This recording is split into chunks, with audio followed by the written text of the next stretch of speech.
I'm a professor of philosophy at Columbia University. I got my undergraduate degree at Oxford, my PhD at the University of Chicago, and I've been teaching at Columbia University for a while now. And I write both in the philosophy of mind and language, and also in political philosophy and moral philosophy and moral psychology. So I've got slightly schizophrenic interests. Oh, What yeah. more would you like to know? Oh, yes. That was a sufficient explanation. So, can we dive into our first question? Yes, please do. Wonderful. So, your interpretation. Go ahead. Okay, okay, good. Just gonna make sure my. So the first question is actually going to be coming from me. I am a big fan of your work, and I think you have been a very revolutionary figure in the philosophy of mind. And some interpretations of your work seem to suggest that you would hold the position that disembodied minds cannot exist. Are you able to either confirm this or deny this or give an explanation or further elaboration on this interpretation of your work? Thank you. Well, uh, cannot exist is perhaps too strong. There's no, uh, if the cannot is a logical cannot, I don't think that's right. But I think there's overwhelming evidence that uh, minds emerge out of a particular uh, evolutionary process in which brains evolve, and the human mind evolves, emerges out of the fact of evolution into a relatively large brain. Now, it's perfectly possible that many of the tasks that the human mind performs can be performed uh, by uh, machines, which we've designed. And there's this complex question of whether machines of that kind have mentality or not. But, uh, and to the extent that I think we think of these matters, not, we think of the cannot as not a logical cannot, but just on questions uh, of what is possible uh, given the natural facts. There's it's perfectly plausible to say that unless there's some physical realization of our mental states, they uh, we we can't be said to have mental states. Okay. Thank you. And I will move on to my next question, which concerns some people have interpreted one of your comments. I can't remember where, though. I think it was one of the lectures. So basically, some people have interpreted your work to suggest that traditional conceptions of God, an infallible agent, would devolve into some kind of a mechanism. So they wouldn't be an agent. Can you elaborate on that view as to why fallibility, for example, would be required for someone to possess agency, and how this relates to traditional conceptions of divine minds? Thank you. Well, it is true that there is a sense in which if there's no possibility of a mistake, then we are really dealing with some kind of rational automaton. And, and, and I think it's a very interesting thing to see the divinity as conceived by many believers uh, to be indistinguishable in a way from a rational automaton. Uh, but, you know, these things aren't. Uh, it all depends on how you define divinity. I mean, if divinity is defined to be somebody who cannot make a mistake of any kind, then there is a perfectly real sense in which it is indistinguishable from a rational automaton, and in that case, one would have to give it as much mentality as one gives a mechanism of that kind, which is to say no mentality at all.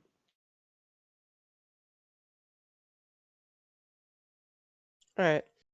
Now we're going to move into some text questions that were submitted by the community. So we have a question from Mary Jane. They ask, what is your view on non-human animal minds? Do you think they have intentional and or qualitative states? Also, what is your view on Davidson's arguments against them having animal mind or having a mind? Well, I think it's perfectly plausible to say that non-human animals have a form of elementary mind, even a form of elementary rationality. They are sensitive to certain forms of evidence. If a dog, um, a dog may quite properly be said to think that his master has arrived at the door if he hears a noise outside the door, and and the door and the dog may go up to the door. As it opens, he might, out of a sense of smell, realize that it is not his master. But I don't think he uh, he has the view, he forms any belief that his previous belief was wrong. He just moves on to a new belief that there is some other person there. Whereas human beings have the following difference. They may think somebody's come at the door, who is, let's say, I might think my spouse has come to the door if I hear, and when the door opens, I see somebody else, and I not only form the new belief, as the dog does, that it's somebody else, but I also am capable of saying that my previous belief was wrong. That's something the dog can't do. Um, and, and that's the reason I think we differentiate between the sense of intentionality we possess and mentality we possess and those of non-human animals. They don't have a way of normatively correcting their their past view by seeing their previous view as wrong. They simply move on to a different view.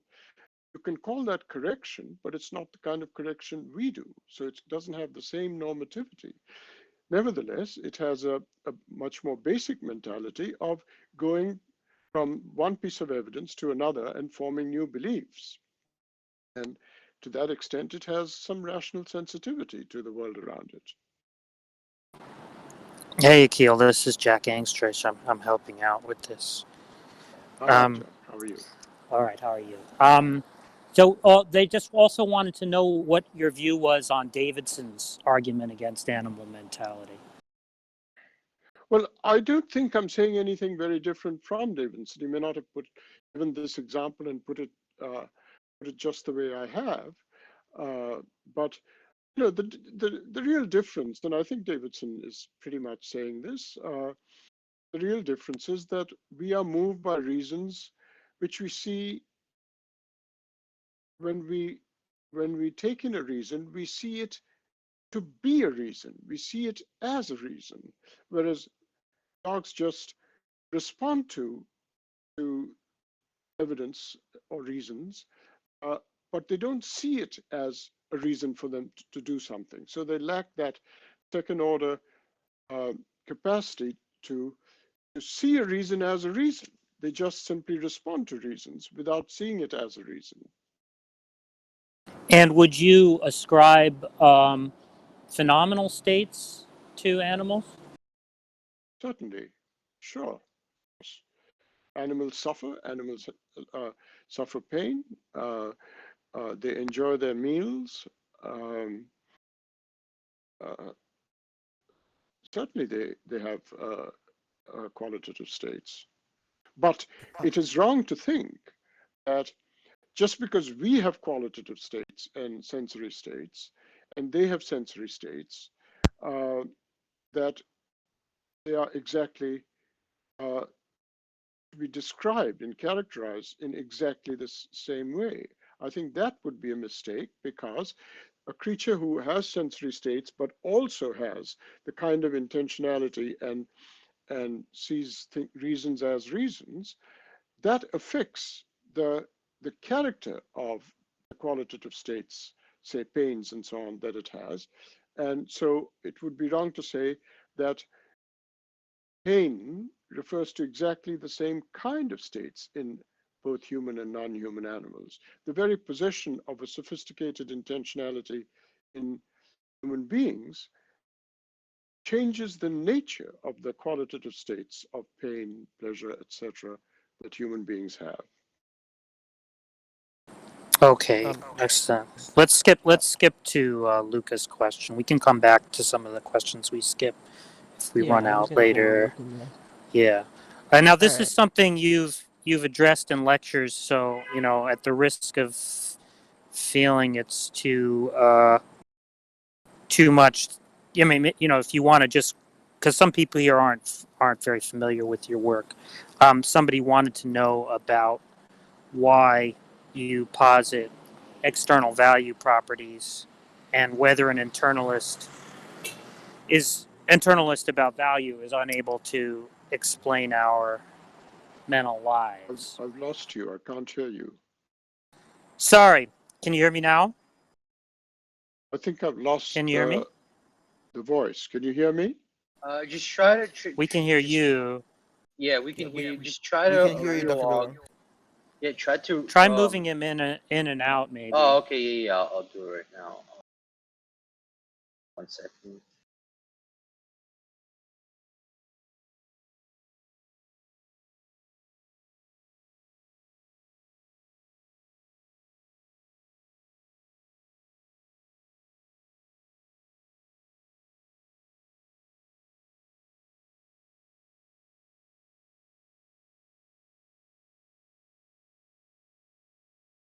Can you hear me? Yes. Yeah. Yes. Yeah, can you hear me? Okay.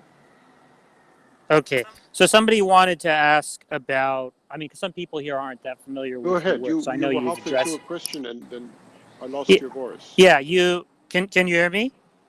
Can you hear Jack Engstrike? Can Hello, Dr. Bilgrami.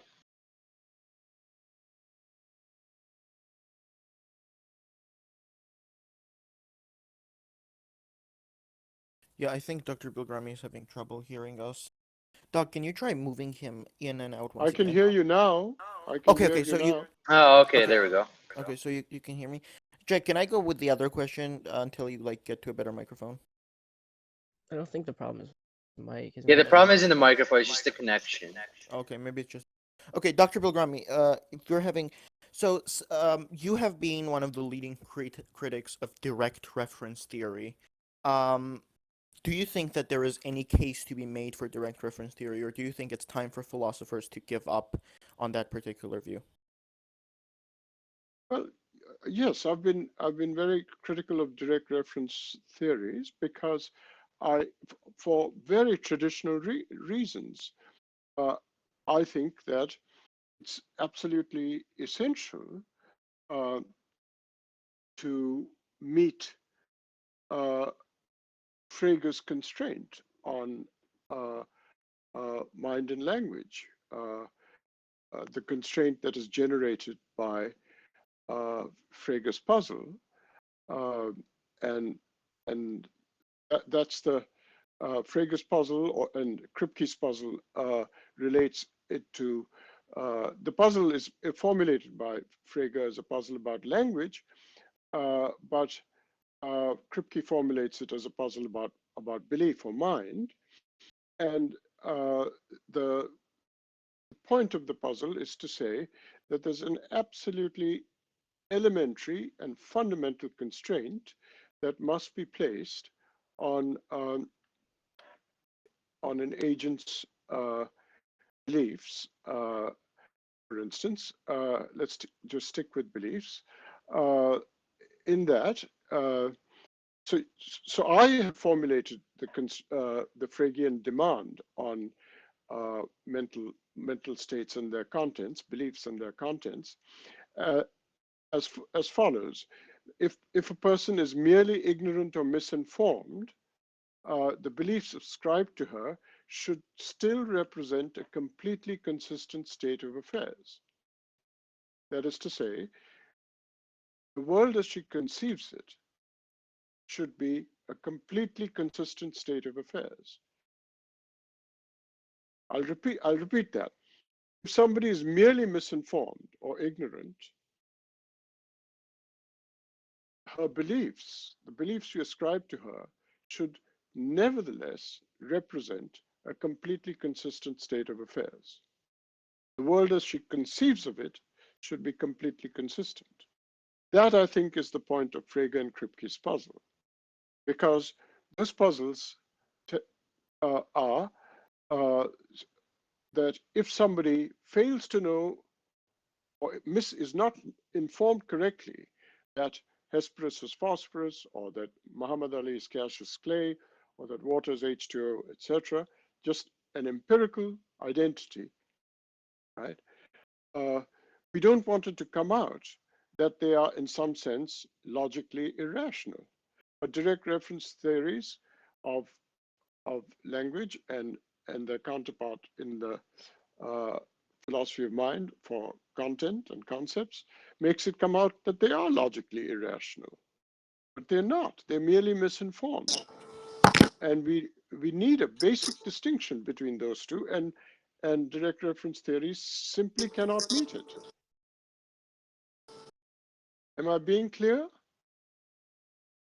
Yes. Yeah, that's good. Yes, Dr. Bilgrami, I think. Yeah, so Luca had a question, Professor Bilgrami, as follows. And by the way, Isaac, your mic is terrible, so you have to fix it. Luca is asking, could you briefly summarize what motivates you to posit external value property? Do you think an internalist about value is unable to adequately explain our mental lives? If so, how? Yeah, I think that's a very, very deep and question with very profound implications. And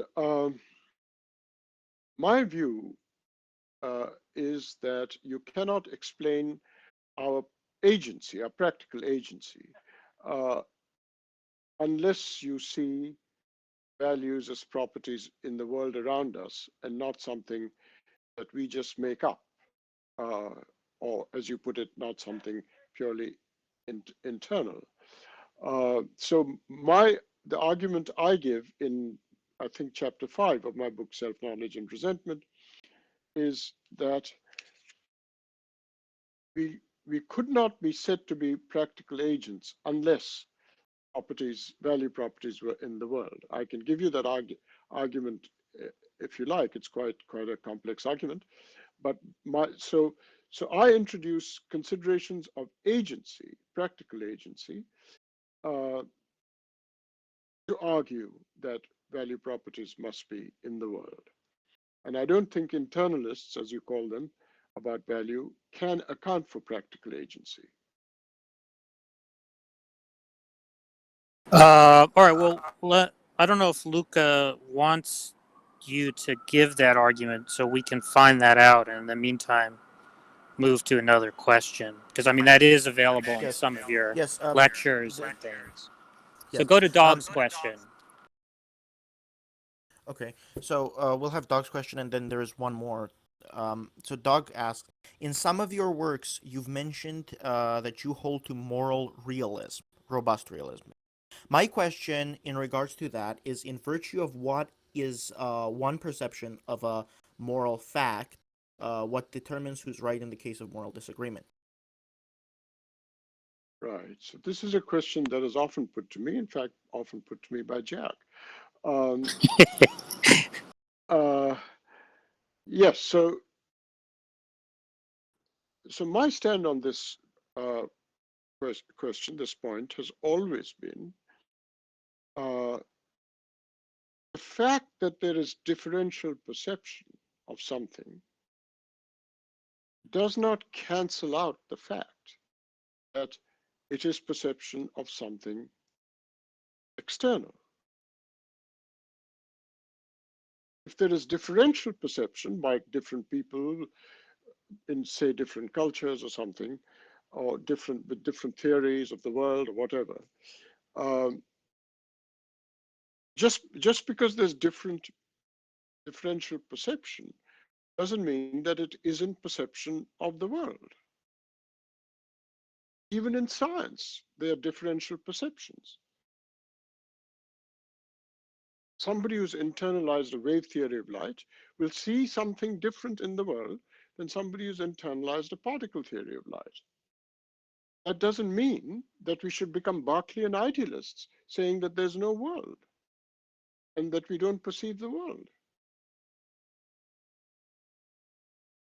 I see. Dr. Bilgrami, in modern philosophy of mind, physicalism has been dominant for some time, and you've offered a, so to say, critique of it by presenting your version, so-called more frege, more pincer argument. Can you go into, well, of course, you won't be able to summarize all of it in such a short time, but the rudimentary and basics of why you think that mind physicalist accounts fail, and how do you see the future of philosophy of mind in light of your work? So by physicalist, do you mean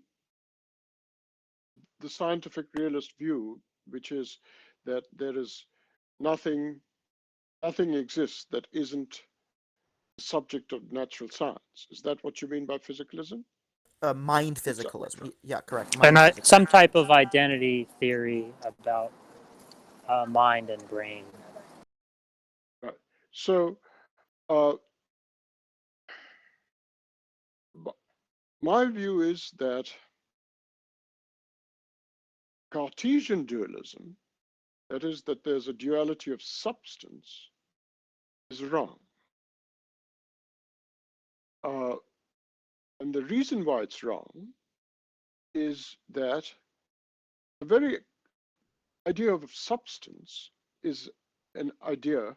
If the mental is a substance like the physical, then the mental and the physical both fall within something that's given to us from the third person point of view. But the real dualism is dualism which says that there is a first person point of view and facts given to the first person point of view, and a different kind of facts given to the third person point of view. That's the dualism, I think, which amounts to the irreducibility of the mental, or the intentional anyway, and the physical. And um, and the reason why that doesn't coincide with Cartesian dualism is that since Descartes thought the mental was a substance, just like the physical, a different substance, but a substance, I think the concept of a substance is the concept of something which can only be characterized from the third person point of view. Now, what is interesting is that Descartes changes his own subject from his early meditations to the later, the fifth and sixth meditations. In the early meditations, he is talking about facts given to the subjective or first person point of view.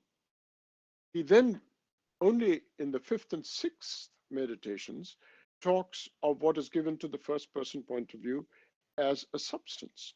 And I think he spoils the point he makes in the early meditations when he says that. I think the real point about the mental and its irreducibility from the physical is that it is always in the first person point of view, or the subjective point of view. And so the irreducibility of the mental to the physical is actually the irreducibility of facts in the first person or subjective point of view with the facts given in the third person point of view, which the natural science studies.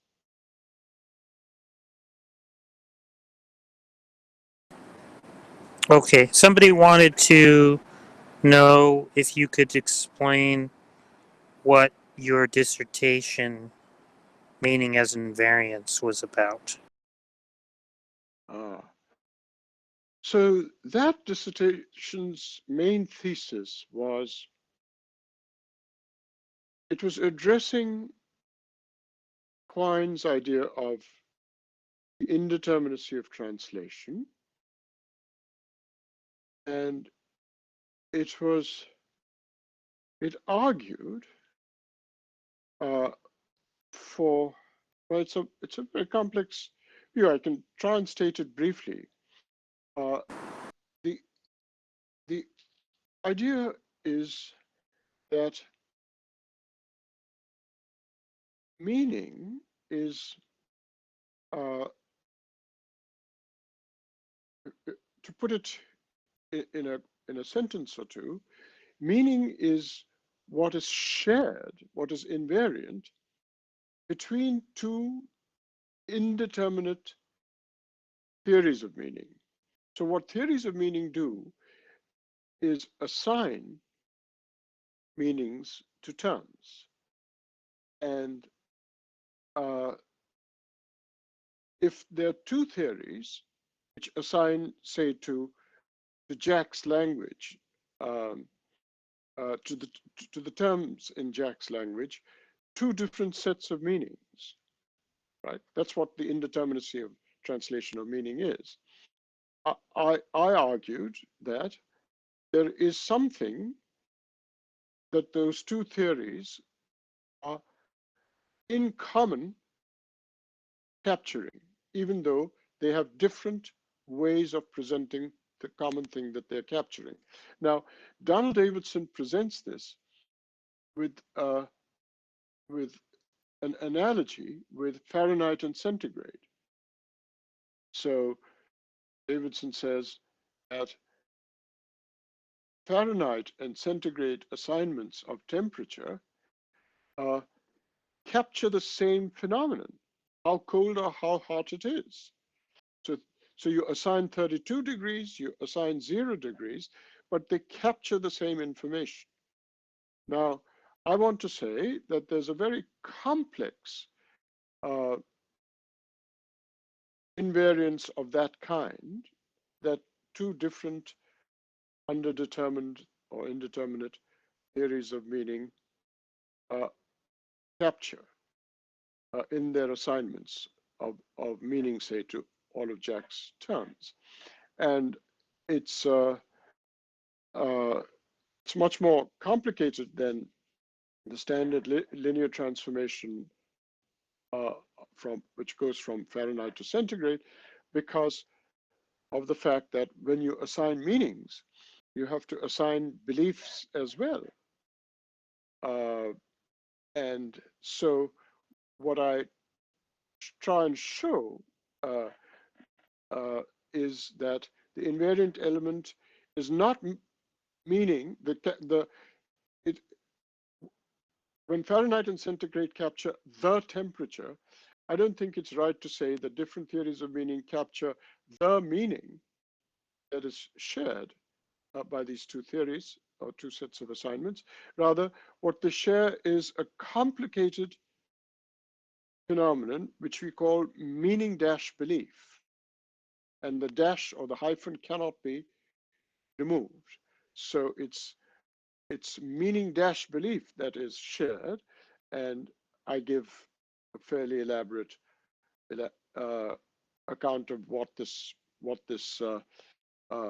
predicate meaning dash belief really amounts to, and that's where it gets complex. And so it's really a sophistication and complexification of a basic intuition in Davidson that Fahrenheit and centigrade captures the invariance, and there must be something invariant when they're indeterminate theories. And I say it can't be as simple as a linear transformation, and I try and provide a more complex invariance.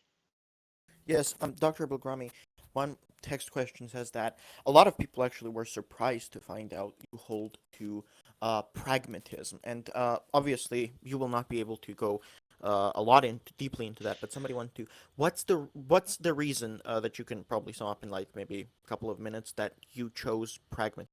Thank you. Well, uh, you see, the pragmatism I wheel in is only to talk about what is meant by truth when we talk of truth in more or less disquotational terms. So it's my way of distinguishing the concept of truth as it is conceived in metaphysical realism, as it's called, or in what Bernard Williams calls the absolute conception of truth and reality in Descartes. And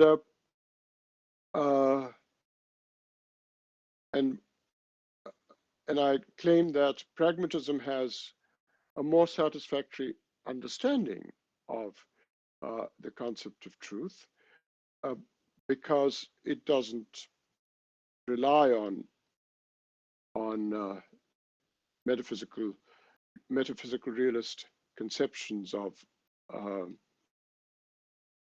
God's eye point of view, but it takes truth to be our concept, and if truth is our concept, then it must be, when we say that snow is white is true if and only if snow is white, the right-hand side use of the expression snow is white is something we assert from our point of view. And in that sense, whenever we make truth claim, of course we make it from our point of view. What other point of view is there? But that doesn't mean that truth is in any sense second class, that it is subjective or anything like that.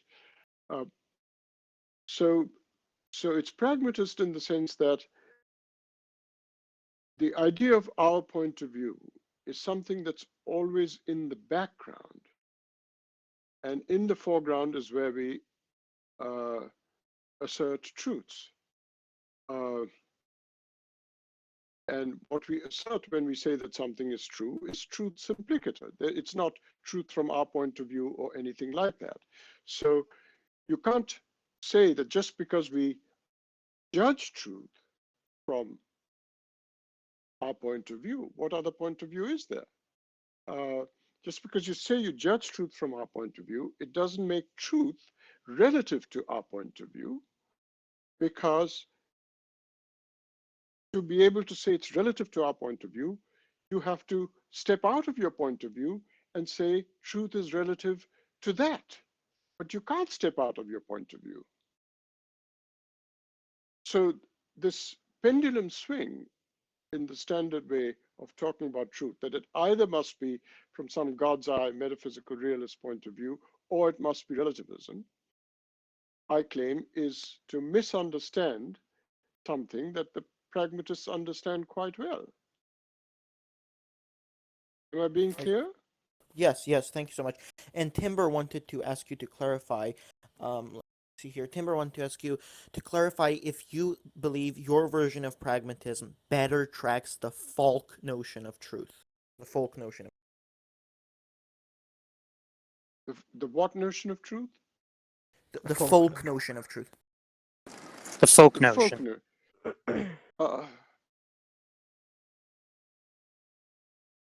I think if by the folk notion you mean just what Aristotle said when he said, to say of the world, to say some of the world that this is so is true if and only if this is so, right? And that's just what the idea of disquotation captures.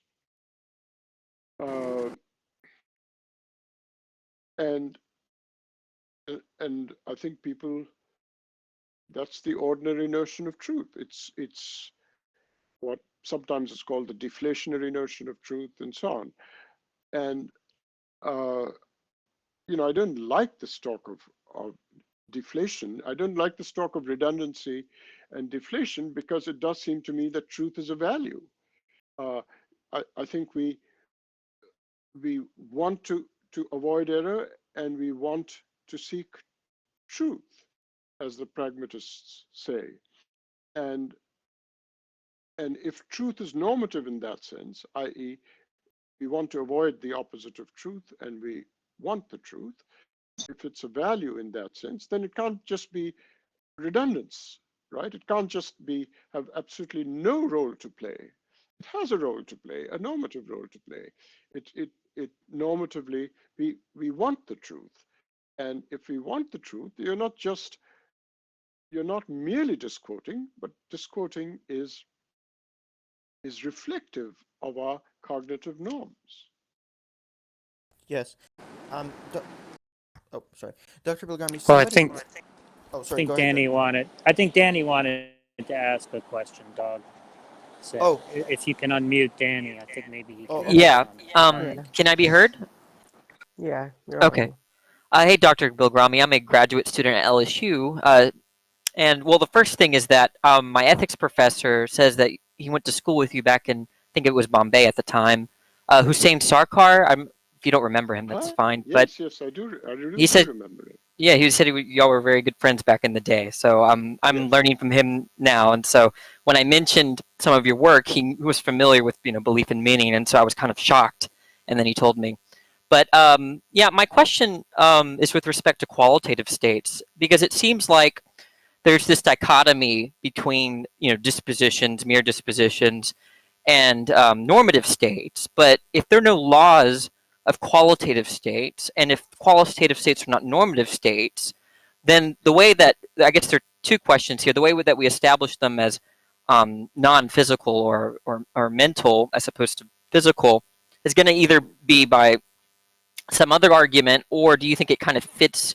It's something that could be that sort of claim could be supported in your pincer argument. I guess that's my question. No, it couldn't be captured in my pincer argument, certainly, because my pincer argument is, well, this is a very interesting question. You see, let me put it this way.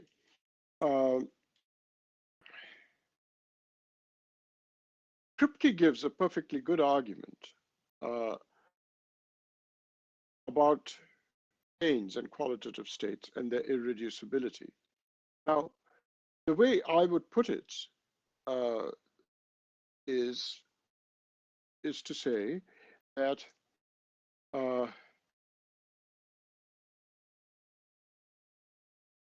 if there is I mean, if somebody were to say that, so the old view, it's certainly being given up now, but it's the kind of example that Kripke and others had worked with in those early days when they talked about it, when when they talked about pain in terms of C fibers and things like that, which is now, I think, been completely outmoded by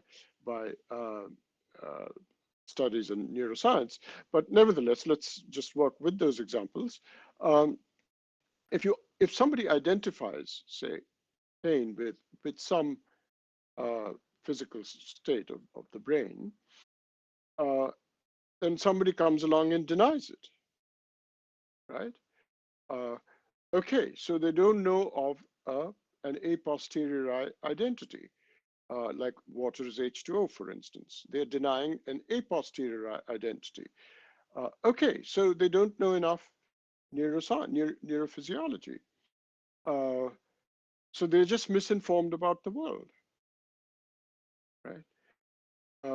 Okay, so that means that nevertheless they can be perfectly consistent, but you can't make them consistent unless you give the concept of pain a sense over and above the reference to that particular brain state. And so then the question arises, what does the sense express? And here the pincer argument does come in, because if the sense expresses a physical state, then of course you've got a reduction. But sorry, if the sense expresses a non-physical state, then you've got no reduction, and you've granted that pains are irreducible, or sensory states are qualitative states are irreducible. But if you said that pain, the sense of pain or sensory states is physical, then I think a, a question arises about G.E. Moore, because now you're saying that a mental state of pain is a qualitative state, is defined in terms of a physical state, right? Because it's the sense. If it's a sense, it's a definition. It's not a reference. And if that is so, then if somebody comes and says, I don't think it's that C fiber firing, or I don't think it's that physical, sorry, I don't think it's that physical state that you've equated the sense with. If he says that, then he's literally saying something like what Moore convicts of the naturalistic fallacy of violating the open question argument that he gives, or the open question criterion that he gives, which is, it's like denying that bachelors are unmarried. But an open question argument to a qualitative state, because if they're not normative, I don't see how an open question, how there would be an open question there. Why? If we're talking about sensory states. Why not? Well, the idea of an open question, I mean, if you're, I have limited knowledge of Moore, but presumably it's, you're asking the question of whether it should be that way or not. No, look, not at all. Look, what is Moore's argument?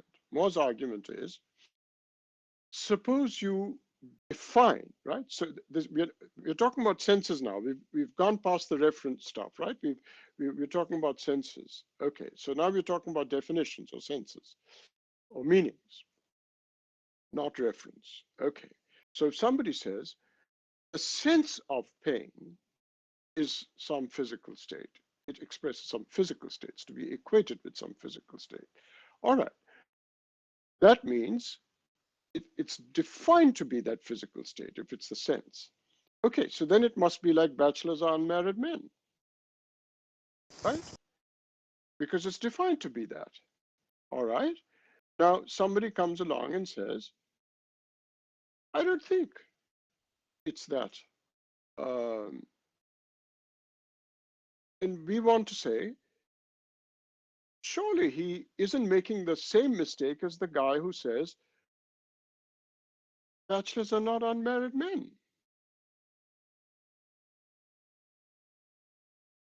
Right? If somebody says pains are, so let's forget about denying it. Let's just say he wonders it, right? If somebody says, I felt a pain, I wonder if what I felt is this physical state, right? Now, that's exactly like saying, here is a bachelor, I wonder if he's unmarried. Right. So I think that my initial view of Moore was it was myopic. You're saying that it's more broad. It could be applied to almost any concept, like the ones you're suggesting. So Sure. yeah. What Moore brings out is the fact that we very intuitively are ask questions like, here is a pain, is it this?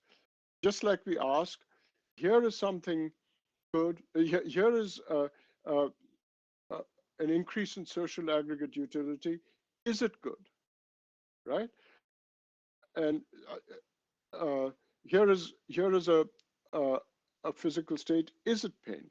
Well, I think these are very intuitively good questions one could raise. Somebody could raise, even if they're empirically wrong, they could raise it, right? But you can't raise that question about bachelors and unmarried men without being in some kind of idiot. So that just shows that it can't be a definitional reduction. So in a sense, it falls to the same pincer. I appreciate. I think this must be what is going on in Kripke. Kripke doesn't spell it out in these ways, right? But I think this must be what's going on in Kripke when he says pains are irreducible. You're talking about a naming and necessity. Yeah. All right. Thank you so much, Dr. Bilgrami, for Yes, your response. We're I gonna mean, want to. I don't have the text with me here, but I think I'm just elaborating what Kripke said. I mean, not perhaps in these explicit terms, but roughly what he said. And what I say about value applies him. So I link it up with Frege and so on and so forth. So I present a complex thing of it, and it's slightly ironic because Kripke is very anti-Fregean, but I think Frege is very much part of the dialectic with which I proceed. In self-knowledge and resentment, when you give the pincer argument, you actually cite a Fregean argument about qualitative states given, I think, by Jack Smart in a footnote. Because you say you were preceded in the Fregean strategy by Jack Smart and Stephen White. Right. I think that may be. It's surprising, though, because I thought Smart was an identity theorist, so it's kind of interesting that he would give an argument like that. And it goes back, I think, to 1960, if I remember correctly. Yeah, I think that's right. I think I remember when I was giving some lectures in Canberra at that ANU, Jack Smart was there, and we talked about this at great length, and he pointed out to me where he'd said this, and that's right. Now it's coming back to me. Yeah. Okay. This is from 15 years ago, so wow. Okay. That's fine. Now, Doctor, go sorry, ahead. Jack. Well, I think Isaac wanted to ask a question okay. on Mike, Isaac. if possible. And we want to come back to the pincer argument, I think, because there's been more than one question on that. But I thought just so we can let Isaac in now, and we can come back to that. Sure. Yeah, cool. That's great. Am I audible, loud and clear? Your mic's got a little bit of an issue. Here, I moved away where I can take my mask off. I'm sorry, I'm outside. Can you hear me loud and clear? Yeah, sounds better now. Yes. Okay, perfect. Yeah, my question's actually about the pincer. I'm posting a formalization in AMA question channel, the text channel, and I just want to know if you take this to be accurate. So this is like very broad strokes. It's not going into what the Moorian and Phrygian arm are, but I could read it off to you. Okay. Is that okay? Yeah, go ahead. Okay, so premise one would be either your account of value is natural or non-natural. Premise two would be if your account of value is natural, then it requires either analytic or synthetic natural reduction. Premise three would be if your account of value requires analytic natural reduction, then it's susceptible to the Moorian arm of the pincer. And premise four would be if your account of value requires synthetic natural reduction, then it's susceptible to the Phrygian arm of the pincer. And then the conclusion is there. Sorry, were you trying to say something there, or did you want the? That's correct so far. That's correct. Okay, and then in conclusion, if your account of value, therefore, if your account of value isn't susceptible to the Moorian and/or Phrygian arm of the pincer, your account of value is non-natural. Good. Okay, all right, thank you. I appreciate that. I've been wondering if it's accurate, so it's good to get clarification. Yeah, Dr. Bilgrami, Josh had a question. Do you believe that the more Frege, more pincer argument? Okay, sorry. Okay, I didn't. Okay, got it. Do you believe that more frigate, more pincer argument applies to all synthetic identities? And if so, why? Or why not? Or, uh, In other words, can you apply that strategy to any claim of a synthetic identity? And if not, why not? well, suppose you ask it of water, right? It's certainly true that somebody can ask without contradicting him, or say without contradicting himself, water is not H2O, or ask, is water H2O, without being foolish in the way that he would be if he said, are bachelors unmarried? Okay, so th then you seem to be asking, well, does it mean that uh, water is uh,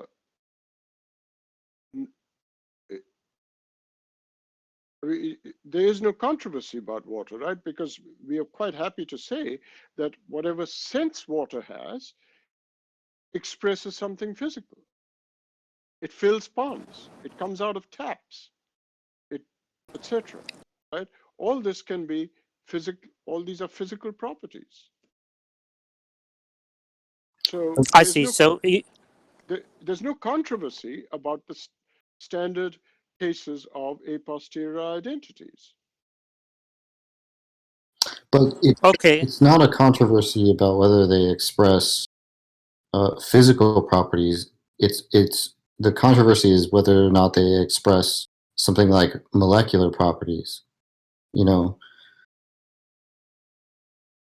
Well, yes, it's fair enough. So if it is so it all depends on what your anxiety is. If your anxiety is that there is a sense of water which is not reducible to chemical properties, right? That's fine. You can say that, but uh, but it's naturalism or physicalism doesn't really have to say something which is I mean, after all, you can be a naturalist about something by just saying that these are dispositions which natural science can study. Now, it may be the case that dispositions that natural science studies have categorical properties that underlie the dispositions, right, which are chemical properties. So solubility is a dispositional property, but it has underlying it some categorical properties of some molecular structure, etc., right, of sugar or salt or whatever. But you would still be a naturalist if you said, okay, I don't take a stand on whether all dispositional properties have some underlying micro properties or categorical properties. Maybe they're irreducibly dispositional properties which don't get realized in or redeemed in something categorial, which is a bunch of micro properties like molecules, or even earlier, going back to early Greeks with the corpuscles of corpuscular theories of early Greeks, Locke and so on. But you would still be a naturalist because you would say that natural science studies dispositional properties, and it can't always bring them under micro properties or category properties. After all, I think somebody like Nancy Cartwright has that view of dispositional properties that natural science studies. So naturalism is a wider uh, ideology, if you like, philosophical ideology, than uh, the, the scientific realism, which posits an ultimate a universe of microparticles, which are the basic properties that fundamental science studies. You don't have to take that view to be a naturalist. You could take that view, some people do, but you don't have to take that view. But So is the one sec, I'm against all naturalistic reduction. but so is the view there that if a person doesn't think that water expresses molecular properties when they're talking about water, then is it your view that they're committed to water being ontologically different than molecular properties?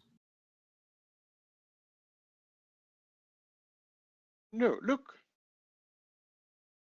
the reference of water is given by its chemical properties, right? The reference class Yeah. is anything that is H2O, right? That's the reference of water, according to the standard referential view of natural kinds. That's the reference of water, right? The extension of water. Now, I'm saying that if you apply the Frege part of the pincer and you say, but it must also have a sense, because there are guys who deny that water is H2O and they make perfect rational sense. So you can only make them come out rational if you attribute a Phrygian sense to them over and above a reference, right? That's the Phrygian part of the pincer. And now the question arises, what does the sense of water express? And I'm saying the sense of water standardly is taken to express such things as what Putnam calls the stereotypes. Whatever fills the oceans, whatever comes out of taps, etc. Right? And that, I'm saying, is a physical property. Those are all physical properties. And so there isn't a controversy about water in the way there is about value and qualitative states. So I don't get the point of this. Are you going to generalize your view to all a posteriori identities? You know, the point is to bring all this in only because there's a controversy, right? There's no controversy about water. There is a controversy about value and qualitative states. Are they reducible to the states that natural science studies? That's the controversy. There's no controversy about water. So I'm missing the point behind the question. Yes, Dr. Well, it's supposed to be a kind of reductio. I don't know. Maybe Detroyer wants to come in on this because he. Yeah, Detroyer, I don't know if are you able to come on is mic? he. Yeah, Detroyer's on here, but he's typing, so maybe he's unable to. Detroyer, do you want to take the mic? Give me a minute. Yes, he's gonna take a mic in a minute. In the meantime, there was a question. Yeah, Detroit's coming. Detroit, just ping me when you can. And in the meantime, Dr. Bilgrami, a person wanted you to elaborate on our first question. Your belief, your view about infallible agency being somehow self-contradictory. What do you believe that means for the philosophy of religion in general? Thank you.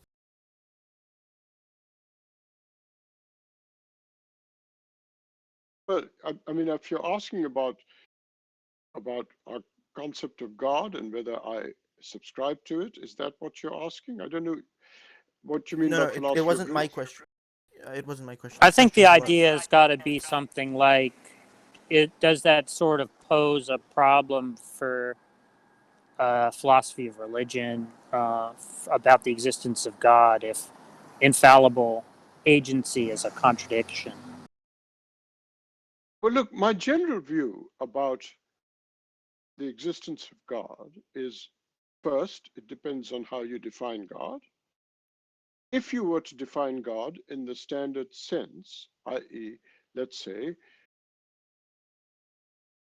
the agent who created the world in 600 some days a few thousand years ago, right? That's one conception of God.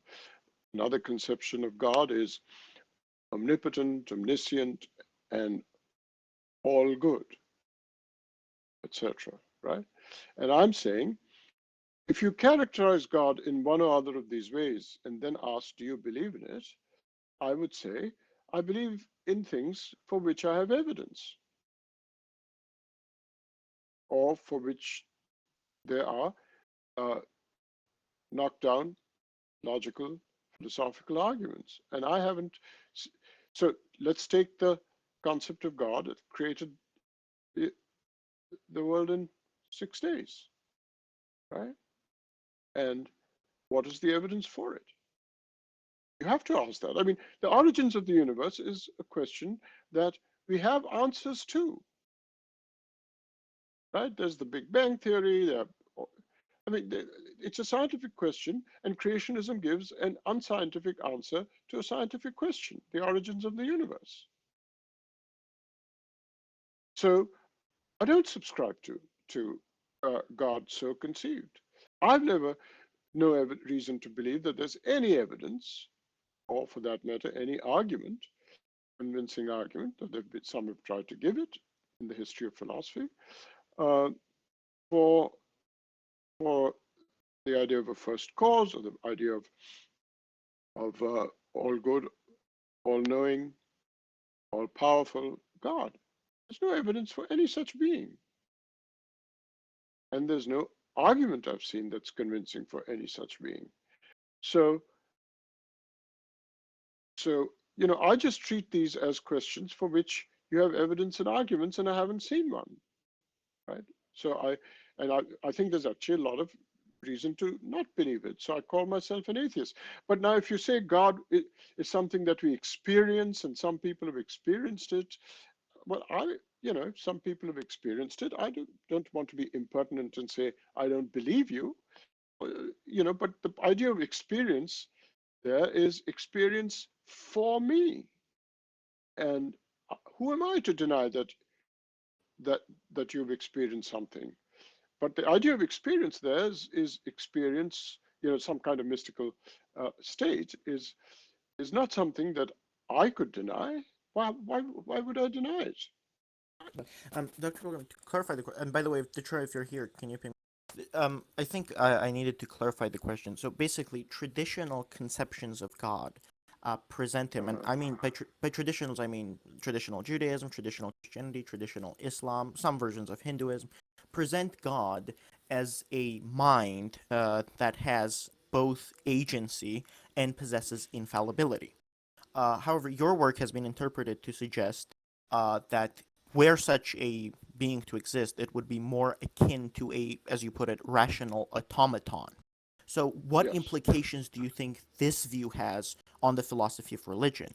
Do you think that this can have like significant, impact where people have to reinterpret their conception of God? And that was, I think, more what the questioner was asking.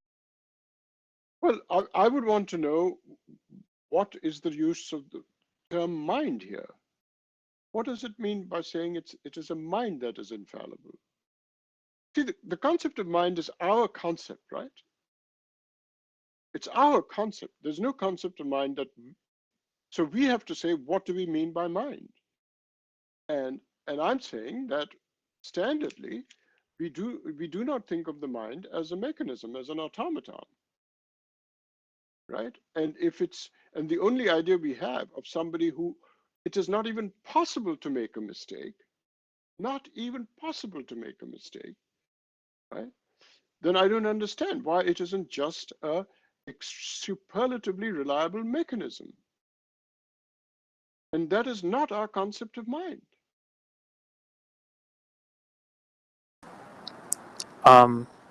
Okay, can we unmute Timber? Because Timber has a follow-up on the Frigga Moore pincer argument.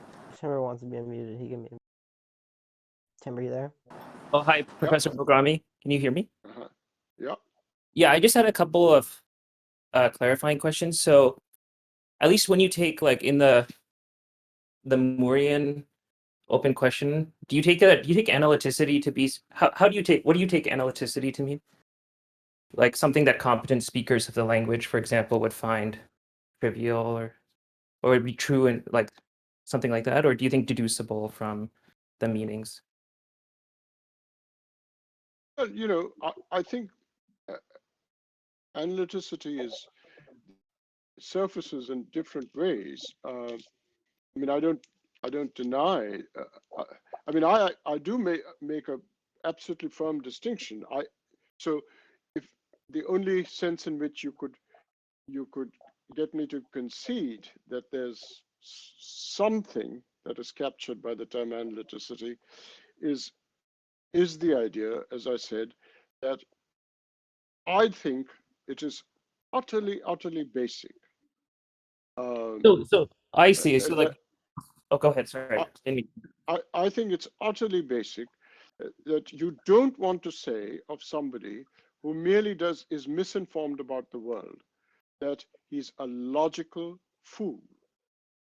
I see. Okay, so then let's consider the following question. Like, given that, let's say y has the property of being equal to 100, does y have the property of being equal to 60 plus 40, for example? Now, this may be a trivial question for us, but let's just suppose, I mean, you could make the example more complicated, like a more complicated mathematical equation, right? But let's just say, would you say that this is kind of a sentence that is open?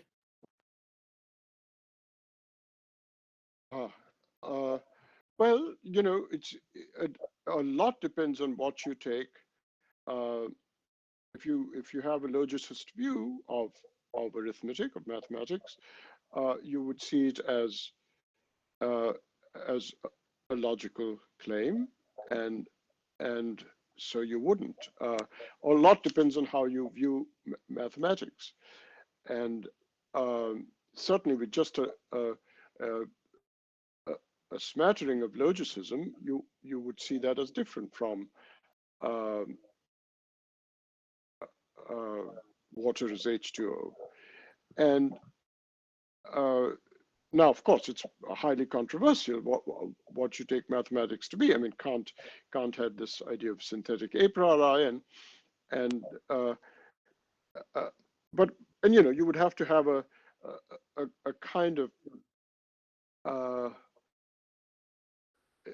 to see it like bachelors unmarried would actually require more than just logicism. It would require a certain kind of conventionalism. And these are all details about how you interpret mathematics, right? How you interpret statements in arithmetic and so on. But we could certainly contrast this with a sentence like, given that y is equal to 100, is y equal to 100, right? It seems like at the very least, that would be a closed question, right? Well, bachelors are unmarried isn't the same as bachelors are bachelors. But you would consider both to be closed, right? I take meaning questions to be closed, yeah. Mm-hmm. But it seems meaning. For example, Scott Solms in his book says like he kind of characterizes it as like, what would like competent speakers of the language find trivial? So that's sort of what I understand it to be. But the more like what I was trying to. But look, here's the point. When somebody speaks, right, his words to him mean something. Right. Right. I mean, if he knows what he's saying, right, then his words to him mean something. Right. Yeah. And I'm claiming that if that is so, then whatever they are, whatever that they might mean, right? Whatever they might mean, if they have to have some meaning, whatever it might be, then there is a closed question. We are here in the region of closed questions. But my question to you is there a worry in your argument that you may start with what appears to be an open question, and then as you sort of continue to, as you run the more Frege, more Pincer dialectic, you eventually get a closed question. So for example, you may start with the question of, given that y has the property of being equal to 100, does y have the property of being equal to 60 plus 40? And that may be an open question. And then you kind of generate a new question, right? Like, given that y has the property of being equal to 99 plus 1, does y have the property of being equal to 61 plus 39? And Okay, but just a sec. Suppose you were to say Mhm. that somebody could say doubt or wonder whether when he himself uses the word 100, right? Whether it is 60 plus 40 or not. He could wonder it. But then the word 100 must mean something in his own mind. right, like maybe And he pictures the number. that's whatever it is, that's the sense. And now you generate a bachelor equals unmarried man kind of uh, model of an equation, and then you can run your thing with 60-40 if you really think that that is something that is you could raise a Frege style consideration for. But nevertheless, 100 has some sense. That can't be subject to the Frege kind of thing. So I guess, if you were to say, if you were to wonder if it is 60-40, uh-huh. you've got to answer the question, what is it that you're wondering about? It's not just a bunch of sounds. 100, it means something for you. But that means there Yeah, is something on the bachelor equals something unmarried man model for that. That's all right, that like, Frege is saying. right. I mean, I think I follow that. But what I'm trying to say is something like, you have a concept of 100, right? And it might be very transparent to you that that's equivalent to the, let's say the property of being equal to 100 is, it's very transparent that it's equal to the property of being equal to 99 plus 1. But now it might be less transparent to you that it's equal to the property of being, it's equal to the property of being equal to 60 plus 40, right? It seems like the idea is that these concepts could be kind of opaque, right? We don't understand, we don't Well, fully understand. what isn't opaque is what isn't opaque, i.e., whatever 100 means for you, right? Some things you may wonder and deny and so on, but you can't even do that unless there's something you don't deny, right? What it means for you. So there's no getting away from the fact that there is something to which the bachelor is unmarried man model applies, for which the question is not open. You can't even raise the point about my doubting or wondering, etc., because what are you doubting and wondering about unless you have something in your mind which is susceptible to being modeled on the bachelor equals unmarried model.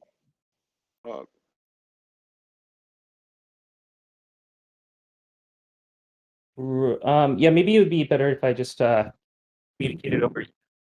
But I'll let other people ask questions. Is Detroyer here Yeah, yet? that's my Or question. Detroyer, do you want to take? Yeah, go ahead. Yeah, hi, Dr. Bilgrami. Nice to have you here. I think I caught a little bit of the conversation that Josh was having with you, and when you're talking about like a water analog. And so maybe I didn't quite catch the response, so maybe if I'm repeating stuff that's already been said, point that out. But I kind of had this thought that, look, we have some sense for water to refer to water, which is neutral over whether the referent is a chemical state, right? My notion of water is, a clear, colorless, whatever it fills, lakes, oceans, whatever, is such that what could be that thing, what could be the extension that might have any number of other properties. It might not be chemical. Maybe chemistry is just a huge blunder, right? It's consistent with that. But then So the idea is that, well, it's clearly not analytic then, that water states are chemical states. And it's also not clear in which sense my sense would express chemical states, except in the sense that it succeeds in referring to them. Clearly doesn't use those terms or concepts. Wouldn't have to, at least. And so the question is, why would a direct analog of your Pincer argument not demonstrate that these water states are not identical with chemical states? Are not identical with what? Chemical states.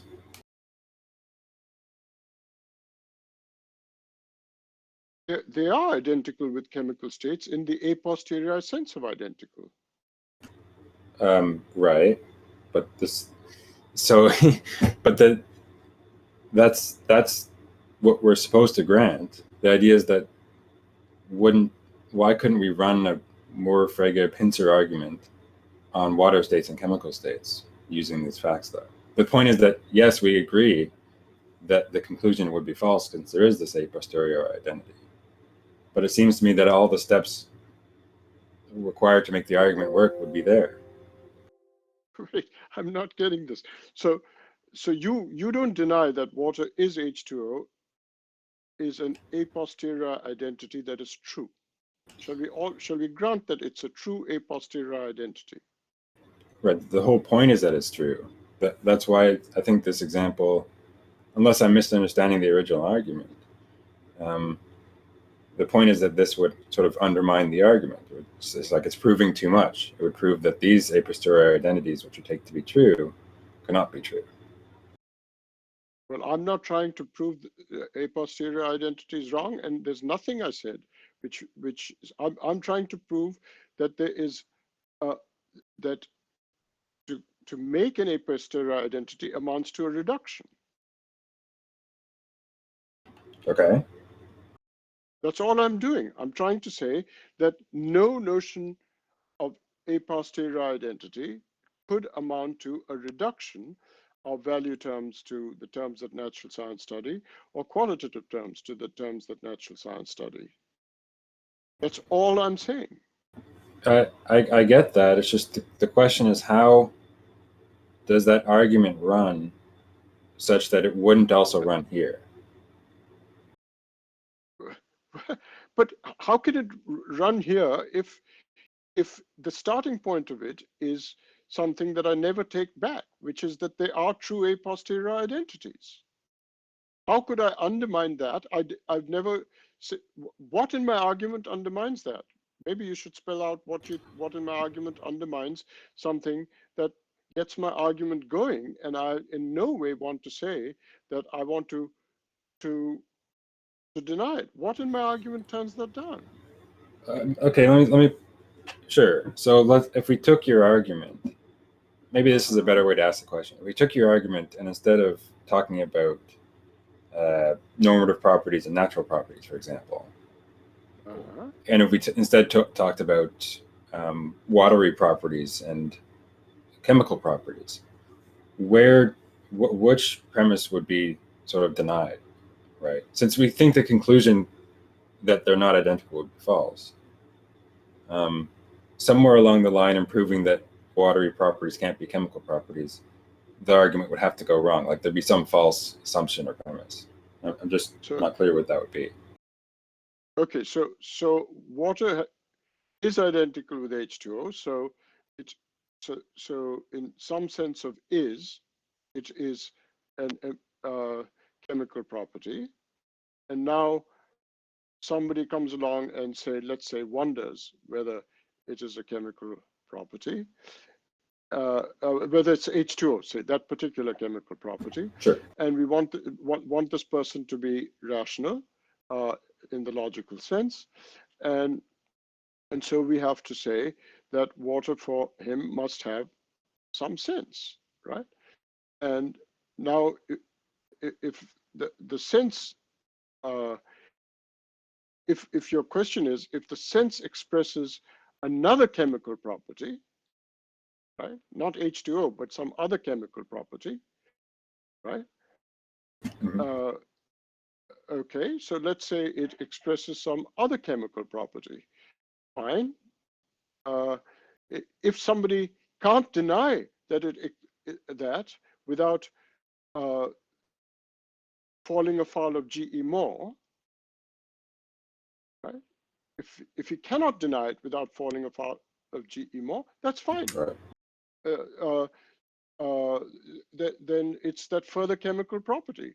It's that's okay with me. If that is so, it's perfectly okay with me. Sorry, If you it kind of lost me there. If it expresses a further chemical property, that's fine in this case. if the sense of water expresses a further, it can't be H2O, right? Because we're granting that it's not analytic. Yeah, because somebody's wondering or denying that it's H2O, and we've got to make rational sense of him. So in making rational sense of him, we attribute a sense of water to him. Now you ask, what does the sense of water express? And if you say it expresses, what is the answer you give to that? You are giving to that. You're setting up this dialectic. So Yeah. So what is the answer you give to that? What is the sense of water expressed for the person who's denying it? Who's denying Suppose that water? take something like clear, colorless, odorless liquid fills lakes, oceans, rivers on Earth, something like that. All right, good. So that's the sense of water for him, and so what's the problem? You equate, you say that expresses that particular set of physical properties, or what Putnam calls stereotypes, and what's the problem? That's fine with me. It's fine with everybody else.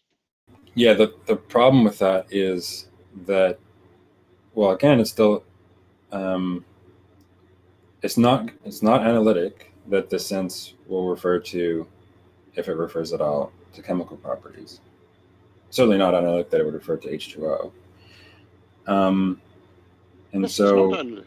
So the question would be, in which sense does it express those chemical or H2O properties? And if it doesn't, then wouldn't the argument just go to show that it cannot be identical with them? And if it does, then it would be analytic, and we're back on the Moorian norm.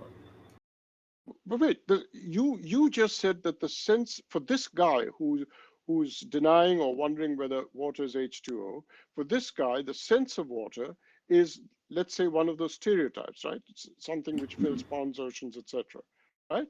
And is clear in appearance, etc., right? You said that's what the sense expresses. Am I right? Right. Okay. So now, if that's what the sense expresses, then the reference is H2O, right? The sense is this other thing. And I'm not seeing what the issue is. I don't want to say anything more, as I would if somebody said that of value or qualitative states. I don't want to say anything more about your dialectic. That's the end of the line for me. I accept everything you've said when it comes to water. I will not accept it if you say of value or pain, that a sense of it expresses a physical property.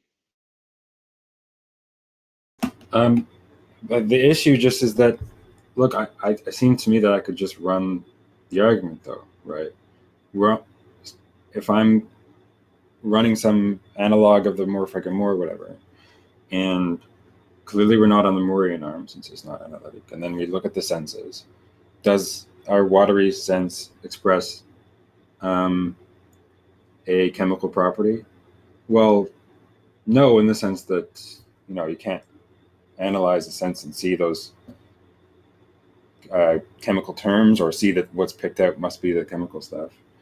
Yes, in the sense that it in fact would refer to something with those properties. But wait a minute. If for the person if you're attributing with psychological realism, that is really the case, for that person, the term water sense is some chemical property, right? Some other chemical property than H2O. If that's the sense for him, that's fine. Why should anybody be concerned with that? What- Look, I would just take Mates's puzzle, right? I mean, or take, if somebody says, I wonder if bachelors are bachelors, forget about I wonder if bachelors are unmarried one. If I wonder if bachelors are bachelors, that is something you perfectly well could wonder about, because it might well be the case that the term bachelor is being used with different meanings in the two cases, with different senses. well, we can just assume, consistent term usage and competent speakers, right? I don't think that's what is the matter here.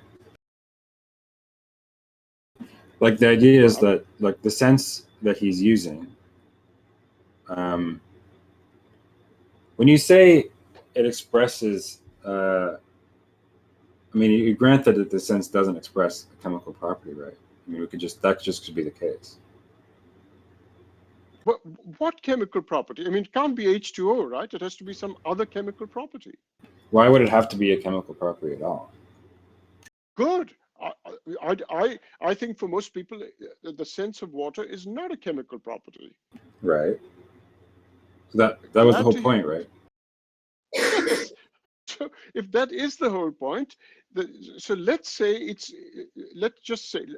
take me, okay? I may be a chemical ignoramus and say, really, is water H2O? And somebody comes along and says, look, Bilgrami doesn't know any chemistry. He's really wondering if water is H2O. He just doesn't know something about the world. But, not knowing something about the world still requires that we see him as making perfect, rational, consistent sense. So we've got to attribute a sense of water to him. So you ask Bilgrami, what do you mean by water when you say, I wonder if it's H2O? I say, oh, the stuff I just put in a glass that came out of the tap. He says, oh, that's what you mean by water. Okay, good. All right, that's what I mean by water. So now, if somebody wants to say, well, look, that's a physical property, isn't it? That stuff that came, it's something physical. I say, yes, it is something physical, and it's something physical in the middle-sized world, and that's what I'm saying. You can't say about value and qualitative states. You can't say that they're just some other physical property. You just can't say that of value, but you can say that of water. You can say that of a whole range of other concepts which you have a posteriori identities. I just am not getting this line of questioning at all. He's just saying, Detroyer, that there's no open question, right? Like the buck stops once you give an account of the sense. You're comfortable with that sense being analytic, right? And he's saying, yes. Analytic in the idiolect of Akeel Bilgrami. Yeah. What? Yeah, right. Yeah, he's comfortable. Analytic, sorry, Bilgrami. Yeah, analytic in the idiolect of Akeel Bilgrami. So the question is closed, right there. So what's the problem now? So the question becomes closed that the water that you're referring to has chemical properties when you learn something about the world, perhaps. Okay. It doesn't follow from your sense that it has chemical properties. You may even have that sense and refer to water and think that chemistry is entirely incorrect, or may know nothing about chemistry. Presumably that there was a time in which people referred to water in which that was the case, right? You're missing the point. Okay, go ahead then. The point is just that if someone gives an account of water that's analytic to the things that comes out of rivers and streams, the thing that from clouds in the sky, there's no open question. That person is just satisfied with that account. They're not wondering something more, which is not true if you give an account of a value property. Wait. What they aren't wondering is whether the thing that they're picking out satisfies the descriptions in their sense, right? What some indexical or demonstrative property, perhaps, and those other things. What they might wonder is whether it satisfies other properties, say chemical properties, that are not given or entailed by what's in their sense, right? That's why it could still be an open question whether the stuff referred to by their sense is chemical or has H2O properties, whatever else. And yeah, I would agree that, they could in principle come to know that the thing, okay. Look, so long as somebody doesn't take H2O to be the sense of water, it's always an open question whether it has chemical properties, whether it is whether water is H2O or not. Yeah. Right. And so then we ask, well, why couldn't we just go from there? Okay. Then we look at the senses. Does our water sense express a chemical property? And in one sense, no, it doesn't. In the sense that, look, you can't look at that sense and see that what would be referred to has those chemical properties. But that doesn't commit us to thinking that water is non-chemical. Do you understand how first of all, my thought? Okay, go ahead. No, I don't understand it at all. But the only reason why people brought in chemical properties is because somewhere in the middle of the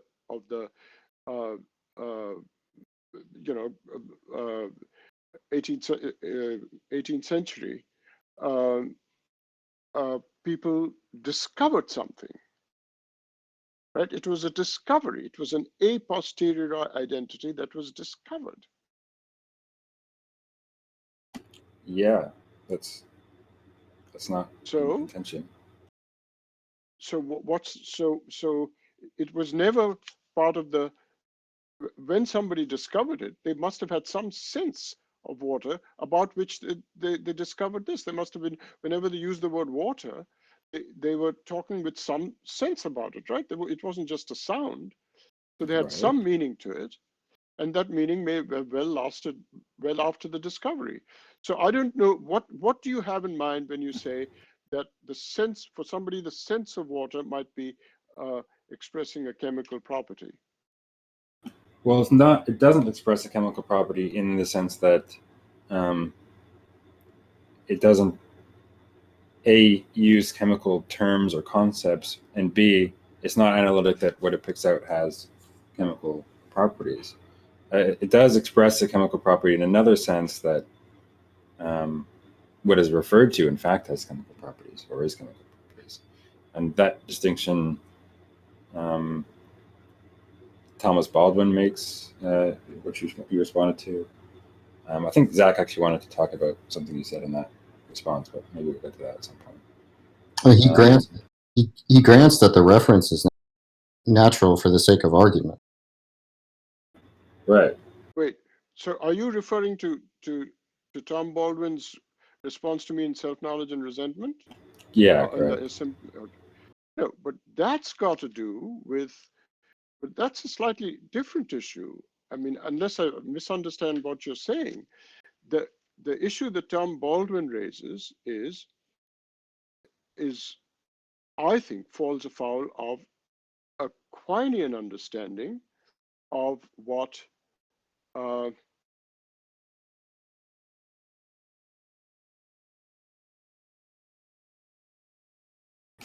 you say something about it, assuming the falsehood of a Quinian criteria of property existence or ontological commitment or something.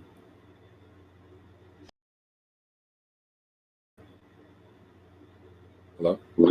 Maybe his internet cut out. We can't hear you, Dr. Bilgrami. Are you there, Akeel? Dr. Bilgrami, your internet connection, your connection cut out. We can't hear your voice right now. You might not be able to hear us. Can you hear me? Oh, we can hear Yeah, you. can now we now. can. Yeah, now we can. So, sorry, let's go. You're talking about Let's go Quinine back. Criterion. Right. So, see, if I remember, when I say that if the senses of these terms express non-naturalistic properties, the game is over for the naturalist. And I seem to remember Baldwin saying, this doesn't follow because there's an ambiguity in the phrase does not express a naturalistic property, right? Right. I seem to remember him, I think if I remember, he said, let me see if I can recover what he says there's I an have it here if ambiguity you want. between saying, well, just one moment, let me just think it through. Either he says it either means it doesn't express a property in naturalistic terms, or it doesn't express what is, as it happens, a naturalistic property, right? Right. And I think, uh, uh, and I think, I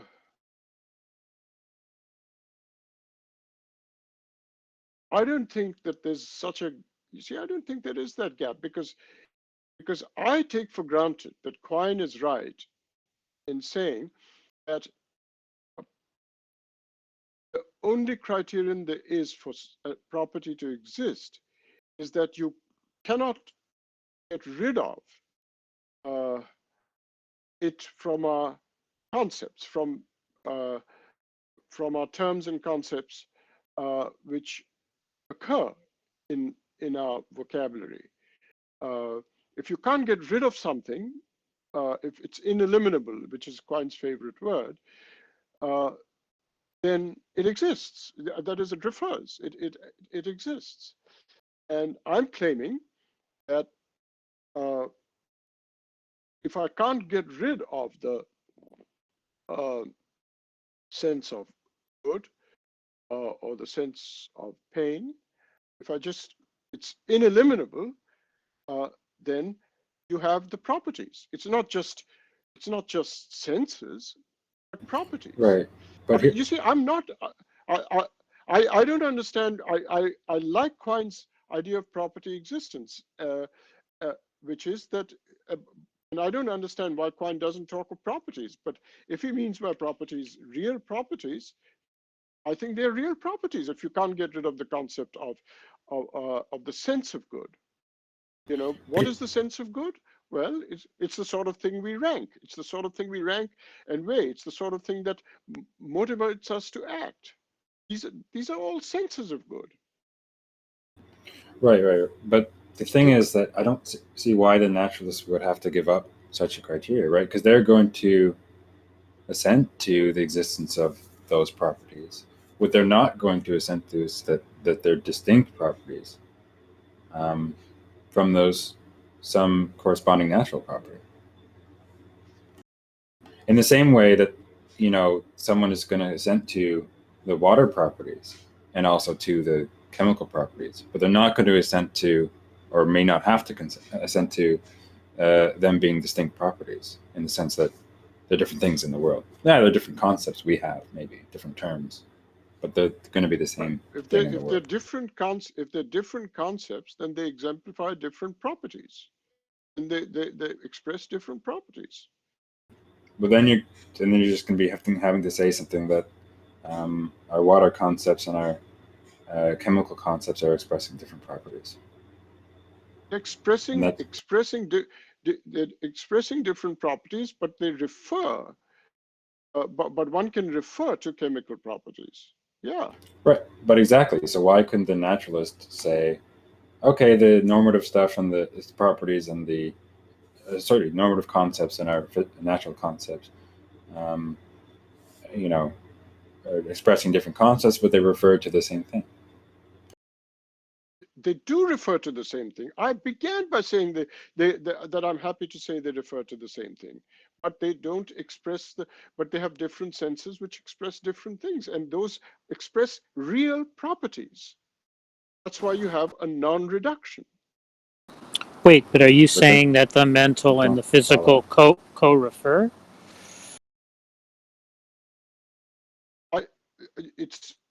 I started by saying that I'm happy to buy into the dialectic of a posteriori identities. I'm not taking that back in any of the arguments I've made.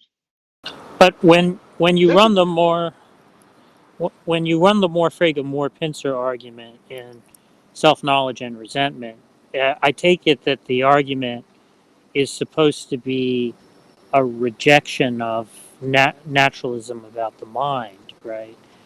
But I, it's sorry. Go ahead. is that Jack speaking?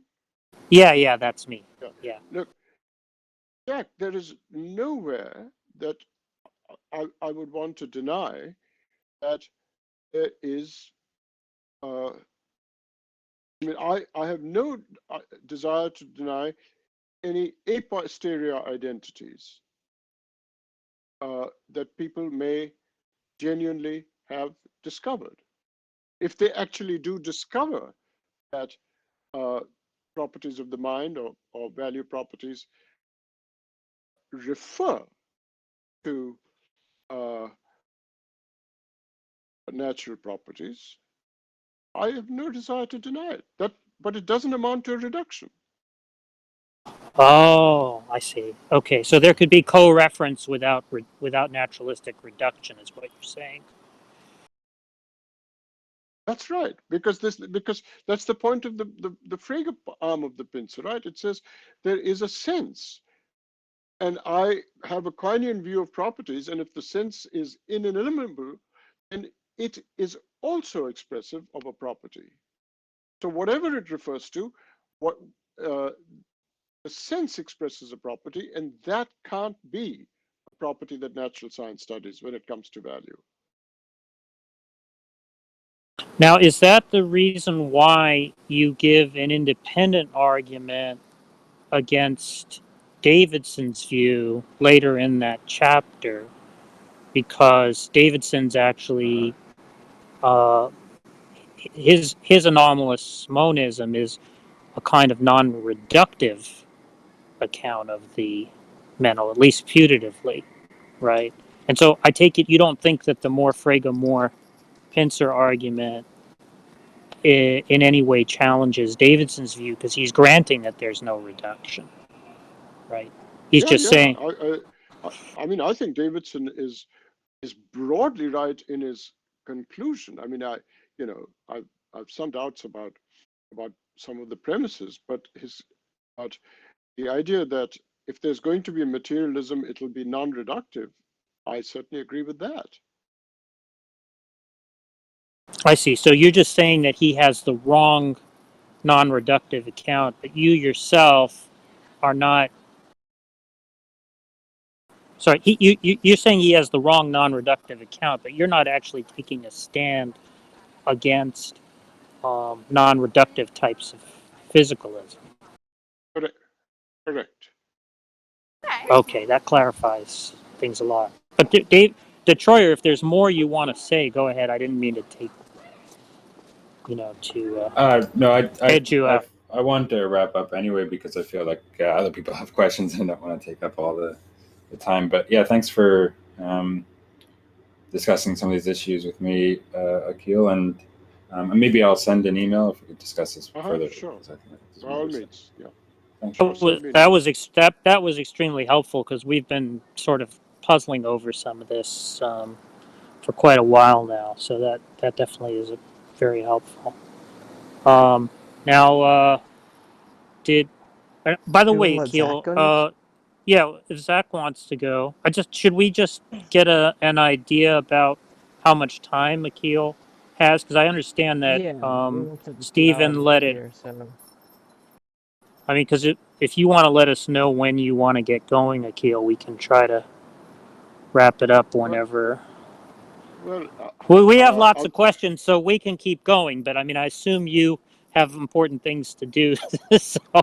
so I just want to be sensitive to your time considerations. Well, let's have a couple of more questions at least. Let's.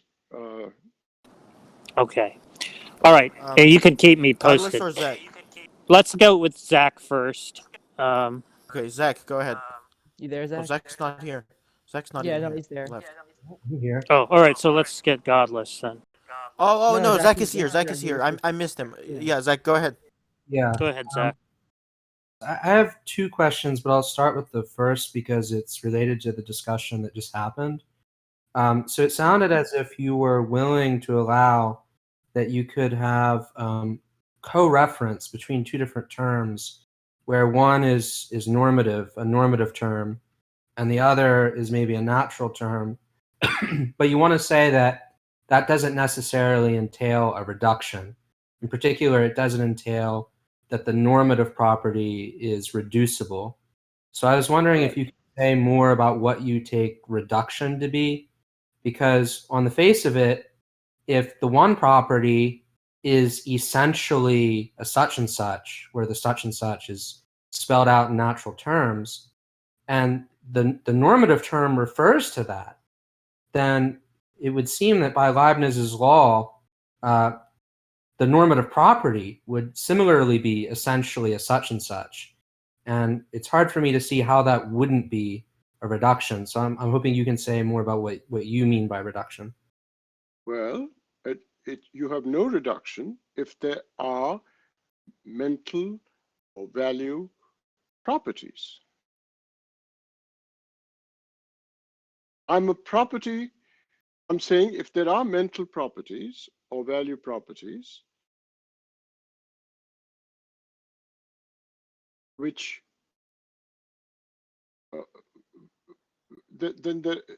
would you agree that if there are mental and value properties, then you have no naturalistic reduction, right? What is a naturalistic reduction? It says there's nothing in nature, there's nothing that is not countenanced by the natural sciences.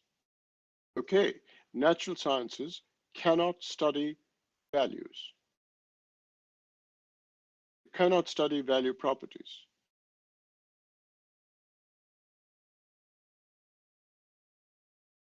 What I'm not getting is it may be correct that the natural sciences can't study value properties under normative terminology or with normative concepts, but it could be that the very same thing that the natural sciences are studying is also something that we refer to with normative concepts, and that the sciences reveal to us what the. But then you're working with some other definition of another criterion of property existence than Quine. Quine's idea of property existence is the idea that if something is ineliminable, if it's an indispensable part of your conceptual repertoire or vocabulary, then there is a property. It's not just a point about language. It's a point about the world. So if you cannot eliminate, right, if these senses express something, they are these properties. Now, Baldwin doesn't accept Quine's idea of property existence, right? Criterion of property existence. That's what it seems to me from what I remember of that. And I'm saying I'm working with a Quinean idea of property existence. I think it's the only honest criterion of property existence. You can't eliminate a concept. Well, that's not just a point about concepts in language. It has a metaphysical counterpart. There are properties. Zach, I think I can rephrase your question if you want to let me give it a try. Yeah, I have one other question, but I can let you give my first question a try before I ask the next one.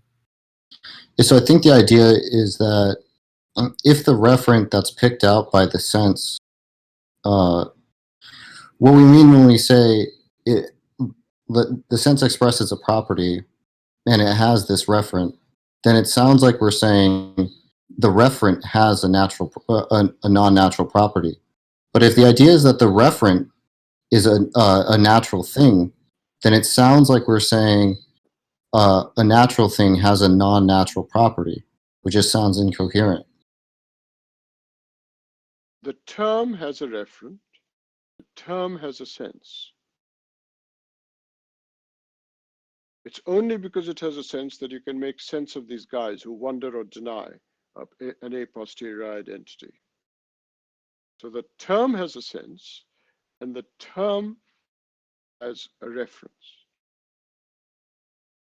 Okay, and I'm saying to say that the term has a sense, and you can't, and the sense is not eliminable. To say that it has that sense is to say that it's an ineliminable part of that fragment of a language, which is that term. All right. Now I'm saying, what is the criterion of property existence? Anything which is an ineliminable part of our conceptual repertoire, right, is that ineliminability of this is not just a claim about mind and language, it's a claim about reality. There are properties. I'm not a nominalist. They're properties. Okay, if there are properties that are value properties, then I'm not a reductionist. That's all I mean by non-reduction.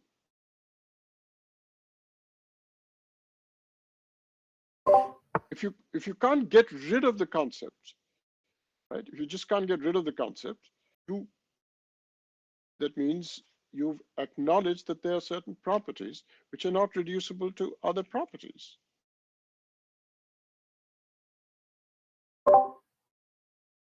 Can I just follow up on that? So the bit I'm not getting, so I understand why a Quinian would say that if you can't dispense with the concept from your language and thought, then whatever it refers to has to exist. Mm-hmm. But why does not whatever it expresses. That's wrong. Not whatever it refers to. What it expresses is a property, a real property. Right. So sorry. So if we're talking about a predicate, then the thought would be that if you can't eliminate the predicate or the sense of the predicate from your language or thought, then whatever property it seems to express exists. Whatever property it expresses, it can refer to some. The term can refer to something else, but what the sense expresses is a real property, value property.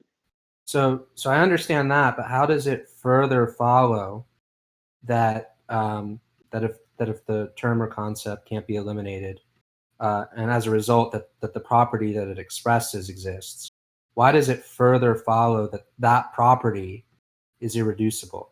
Because that seems like a further claim than simply a Quinian view of ontological commitment. Well, it's a value property, right? Sure, but that Okay, that's it. There are value properties. The naturalist says, no, there are no value properties. There are only the properties that natural science studies.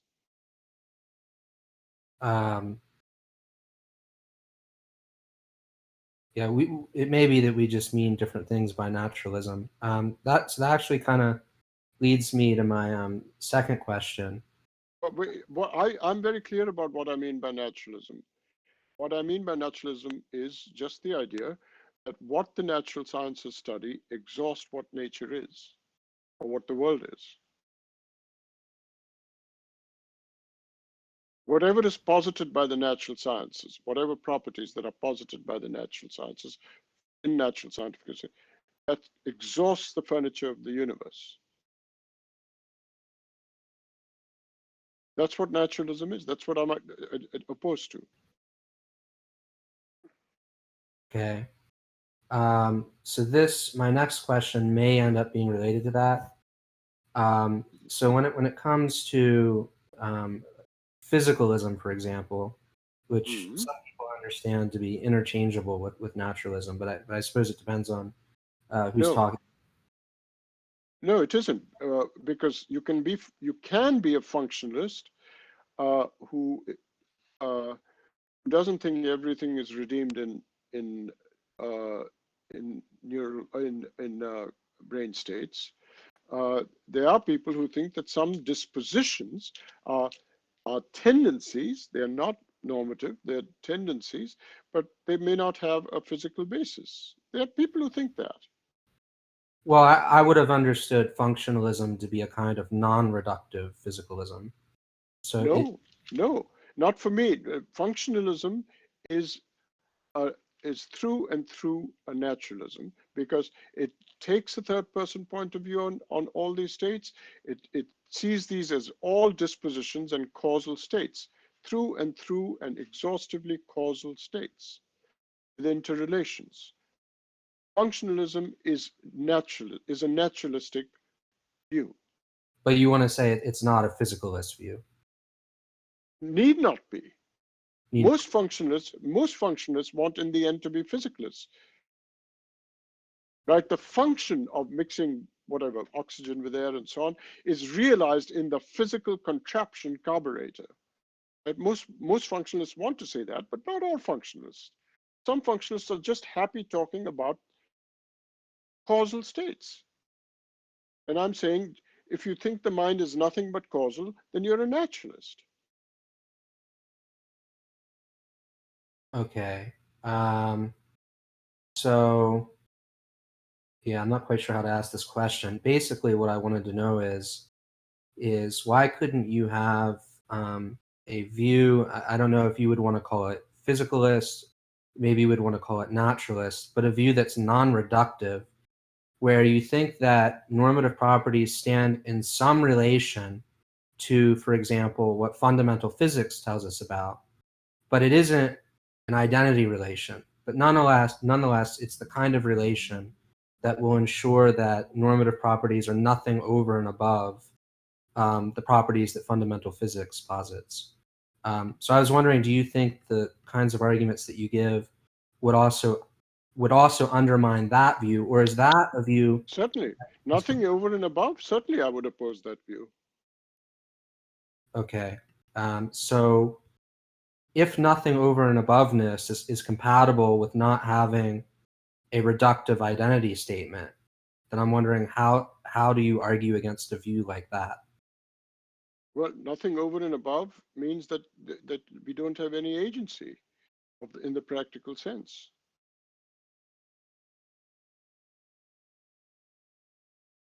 Look, for me, value properties are basically properties that prompt our practical agency, right?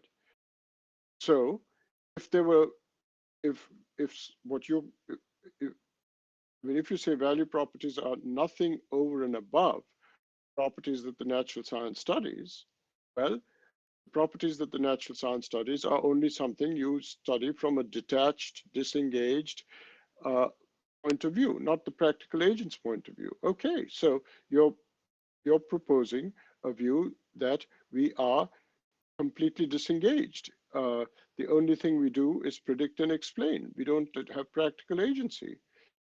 All I can say is, are you serious? So let me ask one more follow-up question. This will be the last one.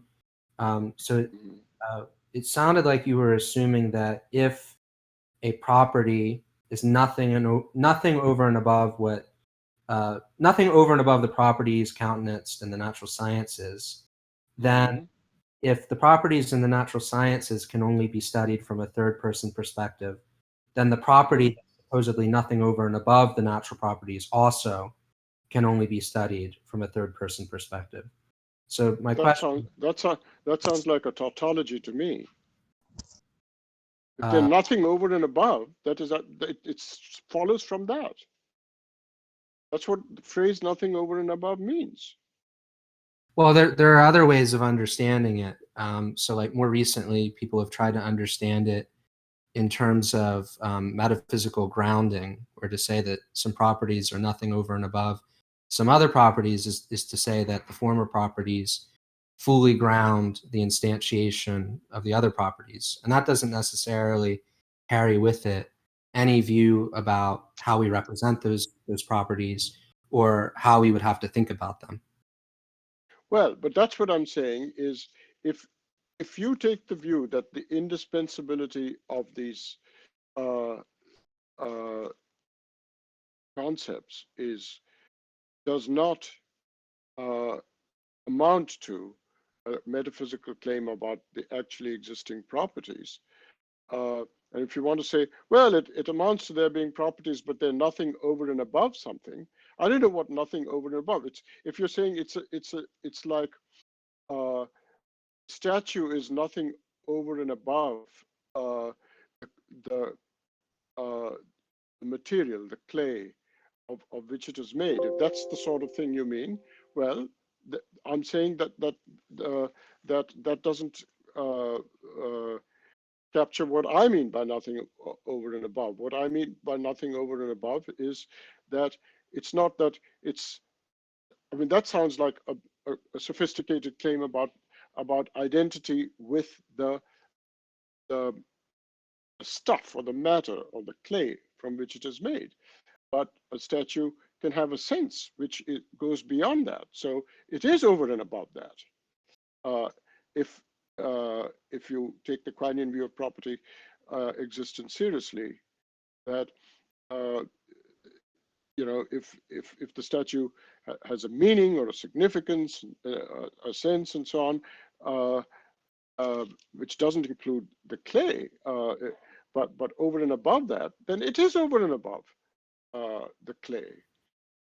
So I don't know what you mean by nothing over and above. You'd have to explain to me. Do you mean it to be in the sense that people talk about the relationship between the sculpture and the clay and so on? These are, it all depends on how you spell it out. But Well, I would say that the whole point of sense is that it goes beyond those kinds of things. The sense of it will always surpass, outrun these things that it's supposed to be in your use of the term nothing over and above. Sense will outrun whatever it is that you're claiming is it's not nothing over and above. So let me, one last question about the statue and clay example, because I think that might actually be really helpful. So some people want to say that that a statue isn't going to be identical to a lump of clay, given that they have different modal properties. So, for example, you could chop off the arm of the statue. That would arguably destroy the lump of clay, but the statue would remain in existence.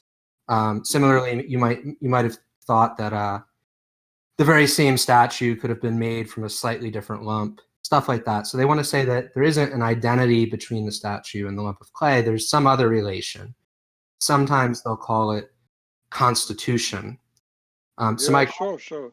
So it sounds like you want to say that there being a constitution relation between the statue and the lump of clay, that would not ensure that the statue is nothing over and above the lump of clay. In fact, the statue would be over and above the lump of clay. Am I correct? Absolutely correct. Yes. So do you think if someone held that the statue is something over and above the lump of clay in that sense, in the sense that you use it, that they couldn't be a naturalist? Because presumably the statue then is going to be over and above the lump of clay, which is the thing that the sciences presumably study. So would that mean that naturalism... Well, no, I mean, it all depends on what your meaning of the word statue is. Look, if it's like water, then, its sense could express a purely physical property. My point is that all these metaphysical sophistications about constitution, grounding, and so on, you have to run them through the Frege mill. You have to run them through the Frege arm of the pincer. If you run them through the Frege arm of the pincer, and you get somebody denying things, you get somebody wondering things without running afoul of more, right? I mean, and it seems intuitively like an open question. Whether it be constitution, whether it be grounding, whether it be a posterior identity, I don't care what the theory is, right? If you can run it through the Frege mill and the senses are needed to make rational sense of the person who wonders, denies, etc., then you've got the arm going, the more arm waiting to be, more arm of the pincer waiting to work. That's it. So if you can wheel in any view you like, constitution, grounding, whatever you like. The crucial bit of the argument is, does the Frege arm kick in? And if the Frege arm kicks in, then the more, and it doesn't matter. I mean, I don't think there are many things that are irreducible to the properties that natural science studies. But I reckon things like intentional properties, value properties, and maybe qualitative states are like that.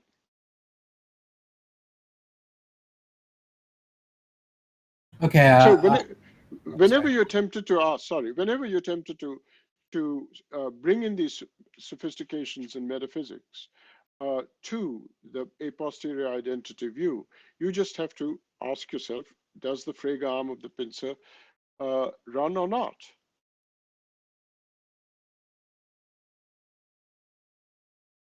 All right. Thanks so much for answering my questions. I won't ask any follow-ups so that other people have an opportunity.